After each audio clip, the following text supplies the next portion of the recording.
Atarkashi's Duralian mountain of debris as high as 3-story building. How will it be cleared 3 days after a massive flash flood hit Uttarakhnd's Atarkashi?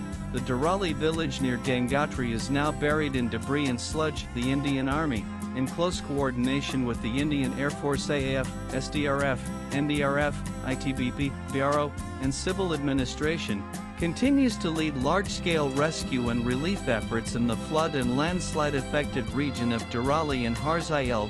In some places, the mounds of rubble reach up to 50 feet high, tall enough to completely bury a 3-story building. The Times of India reported. Nanan Durali remains completely cut off due to widespread landslides.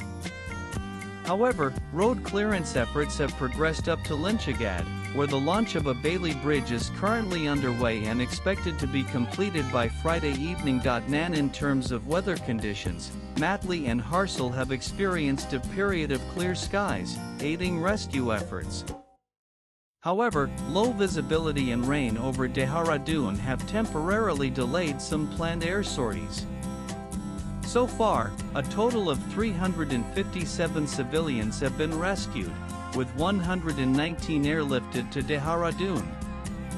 Rescue teams on the ground include Indian Army columns, combat engineers, medical units, and specialized search and rescue SAR dog squads.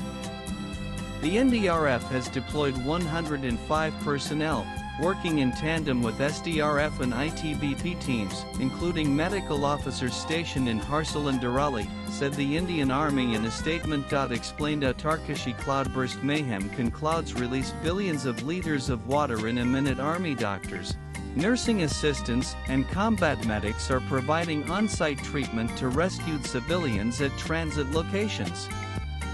Among the evacuees are 13 Army personnel, while 8 soldiers from the 14 Rajputana Rifles remain unaccounted for. The civil administration has reported that approximately 100 civilians are still missing, and 2 civilian fatalities have been confirmed. Nanan The debris clearance process in Atarkashi after major floods or landslides is a multi-step, multi-agency operation with significant technical and logistical challenges due to rough terrain, ongoing weather hazards, and the volume of material. The main steps are assessment and immediate response. Authorities activate disaster response protocols as soon as an incident is reported. Multi-agency rescue teams: Army, National Disaster Response Force NDRF, State Disaster Response Force SDRF, local administration are deployed for immediate search and rescue, supported by helicopters if access is blocked. Damage and safety survey technical committees are formed, often including district officials, geologists, engineers from the Public Works Department, PWD, irrigation and forest departments, disaster management authorities, and mountaineering experts. They conduct field surveys to assess the danger from unstable slopes, identify safe routes, mark hazardous structures, and recommend if further evacuations are needed. Search and rescue operations: sniffer dogs, drones, and manual teams search for trapped or missing people.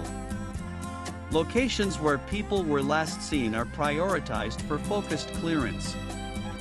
Residents sometimes assist in identifying likely sites of entrapment. Deployment of heavy machinery once safety is assured. Advanced earth-moving equipment such as JCBs and excavators is brought in to remove large boulders, thick layers of mud, and collapsed structures. Road clearance is prioritized to restore critical connectivity. Blocked highways and damaged bridges are cleared or replaced with temporary structures like Bailey bridges to reconnect cut-off regions. Restoration of critical services: restoration of electricity, water, and communications follows debris removal.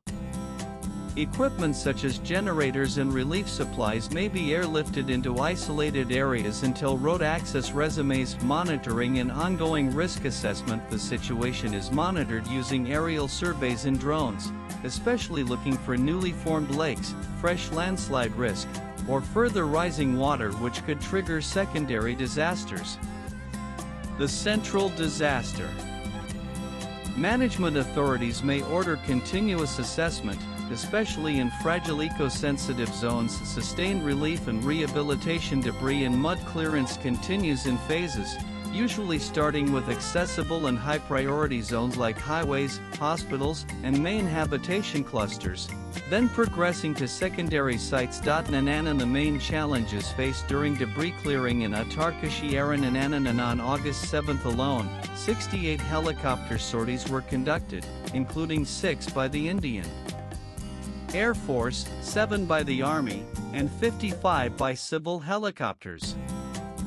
A helibridging network has been activated between Dehradun, Harsal, Matli, and Derasu ALG, supported by C-295 aircraft to ferry critical supplies, rescue teams, and stranded civilians. To aid coordination, the Indian Army has established a communication control room at Harsal, with satellite and Wi-Fi connectivity operational.